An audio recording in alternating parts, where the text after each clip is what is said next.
लिखने वाले लिख लें और दिखाने वाले दिखा दें, और ये दिखा दें कि आज के जलसे में हिंदुस्तान की सारी जमातों की अजीम शख्सियत यहाँ मौजूद हैं।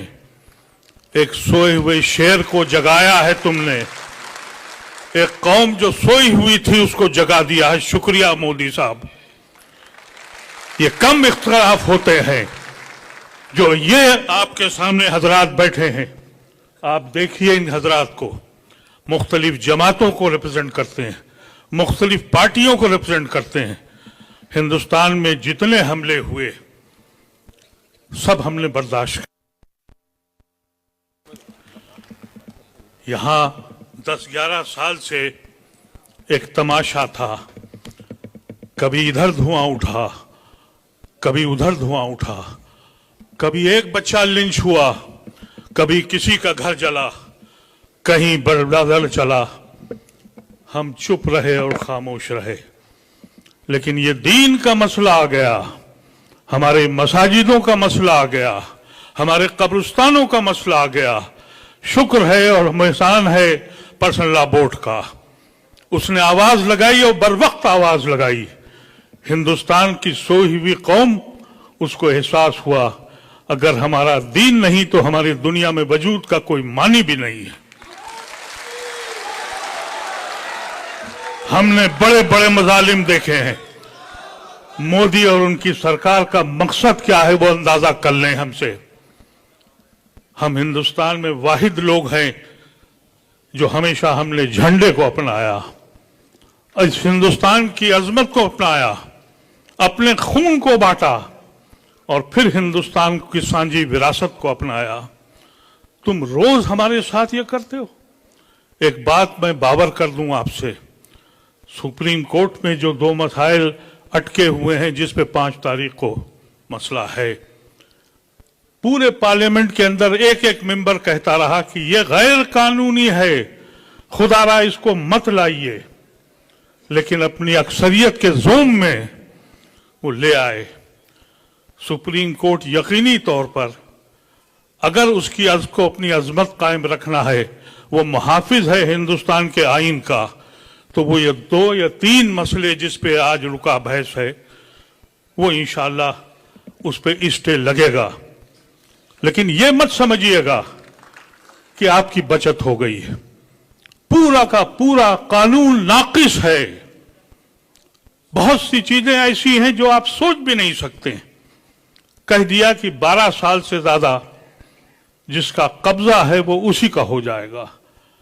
हमारा यकीन यह है हमारा कि औकाफ की जमीन जब आप अल्लाह के हवाले करते हैं तो वो हमेशा से अल्लाह के हवाले हो जाती है। मैं क्योंकि उस कमेटी में रहा हूं 2013 के जिसमें यह एक्ट बना था, उसका मैं मेंबर था। उस वक्त हम लोगों ने कोशिश की थी कि उन सारी जायदादों को छीना जाए, वापस लिया जाए जिस पे काबिज है हुकूमत हिंद भी, स्टेट गवर्नमेंट भी और हमारे अपने लोगों ने भी कब्जा किया था। अब अगर वो 12 साल से काबिज हैं तो जमीनें उनकी हो गई। और मोदी ये कहता है कि हम गरीबों की भला कर रहे हैं। तुम औकाफ की जमीनों को छीन कर किसका भला करने जा रहे हो? मोदी ये कहता है कि हम औरतों के लिए बहुत फायदा करने वाले हैं। औरतों के तो हुकूक ही छीन लिए उसने ये कह दिया कि 5 साल आपको प्रैक्टिसिंग मुसलमान होना है। तो ये खवातीन जो अपने घरों में इबादत करती हैं, क्या इनके बुर्के उतार के देखोगे? घरों में घुस के देखोगे कि ये दीन के काम कर रही हैं? उनके हुकूक छीन कर बेशर्मी की तरह बयानबाजी हो रही है। हम समझते हैं बहुत बहुत बड़े लोग शख्सियत आपके बीच में हैं, लेकिन एक बात याद रखिएगा, यह पर्सनल लॉ बोर्ड ने जो आवाज दी है इसके मानी समझिए। यह मत समझिए कि एक मीटिंग आपने कर ली और आप खामोश हो गए। बहुत से हमारे हिंदू भाई ऐसे हैं जो हमारे साथ हैं लेकिन औकाफ को समझ ही नहीं पा रहे हैं। उनको यह अंदाजा ही नहीं हो रहा है। वो समझते हैं कोई ट्रस्ट है, कोई ऐसी संस्था है। उन्हें यह मालूम नहीं है कि औकाफ की जमीन अल्लाह की जमीन है। उसमें खुर्द-बुर्द करोगे तो हम माफ नहीं करेंगे, तुमको याद रखना। और अल्लाह भी तुमको माफ नहीं करेगा। इसका एहसास तुम लोगों को होना चाहिए। छोटी छोटी मीटिंगें करो अपने मोहल्लों में, अपने कस्बों में, अपने घरों पर, और बुलाओ, उनको बताओ कि ये हमारे कत्ल की साजिश है। हम इस मुल्क में किस तरह रहेंगे इसका फैसला तुम्हें करना है। तुम्हारे आने वाली नस्लें इस मुल्क में कैसे रहेंगी। जितने हमले हुए हैं हमने बर्दाश्त किया है, लेकिन इससे बड़ा हमला मैंने अपनी जिंदगी में तो नहीं देखा। और आज मैं ये कहना चाहता हूं कि आप तैयार रहें, छोटी मीटिंगें करें, गैर मुस्लिमों के साथ मिलें और अपनी मीटिंगों की इत्तला पर्सनल लॉ बोर्ड को जरूर दें कि हमने यहां मीटिंग करी है, हमने यहां मीटिंग करी है। और ये अफवाह मत फैलाइए कि हम में आपस में इंतशार है। हम यकीनी तौर पर पर्सनल लॉ बोर्ड के हुक्म पे चलेंगे। ये हमारा सबसे बड़ा इदारा है और इस इदारे ने खुल के सामने काम किया है। हम किसी जमात के हों, किसी पार्टी के भी हों, लेकिन हमारी ये जिम्मेदारी बननी चाहिए कि हम अपने इलाके में जा जा के बताएं कि ये गैर कानूनी चीज है। खुशनसीबी ये है हम लोगों की कि इस मुल्क में गैर मुस्लिम की बड़ी तादाद आपके साथ खड़ी है। ऐसा न हो कि आप इसको हिंदू मुसलमान करके उनको अलग कर दीजिए। ये सांझी विरासत का मुल्क है, ये गांधी और नेहरू का मुल्क है और इसलिए आज वो आपके साथ खड़े हैं। लेकिन अगर आपने उनको रुजू नहीं किया और उनसे बातचीत नहीं करी तो ये हिंदू मुसलमान हो जाएगा जो मोदी चाहता है।